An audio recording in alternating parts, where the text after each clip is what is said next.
Hey there, welcome back into Occupy Democrats. And there's a thing in life called crying wolf. And when you do too much, what happens is people stop listening because you're full of it.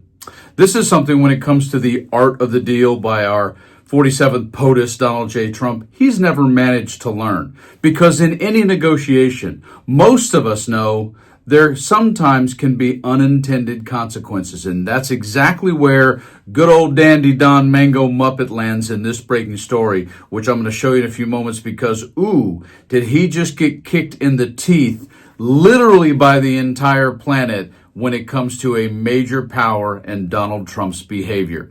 And that's coming at you. And if you'd like to see Donald just out, subscribe to the channel. But let's be clear, when he starts out with his toughness act, like he did with the tariffs earlier this year, when he starts talking about China, here, take a listen to this. It used to be zero. We were just destroyed. China was taking us for a ride, and just not going to have. It's not going to happen.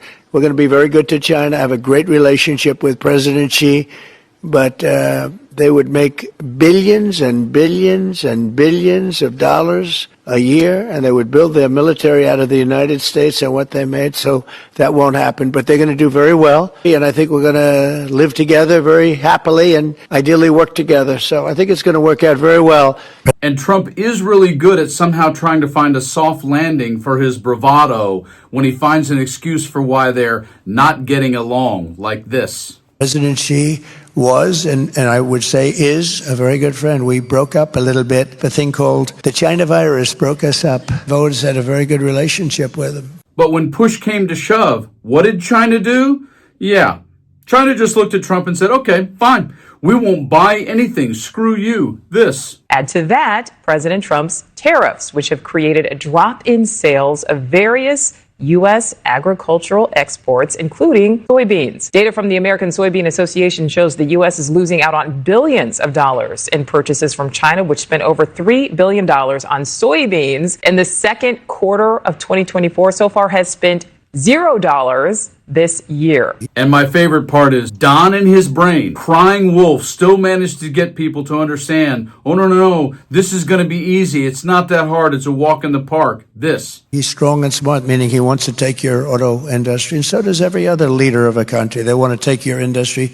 all of our industry, and we're not going to do that. We won't let him play that game, and it's not even hard. But in this breaking story, and 1 year, almost to the day, from his second term starting, the entire planet has learned that no, Donald, you are not making America great again. And as a matter of fact, you have actually emboldened and risen the belief system by people all over the planet who think more of China now than the U.S. Listen to this breaking story. Trump has succeeded at making one country great, and it's not America. President Donald Trump's efforts to make America great again have actually helped another country become recognized as a global superpower, according to a new survey.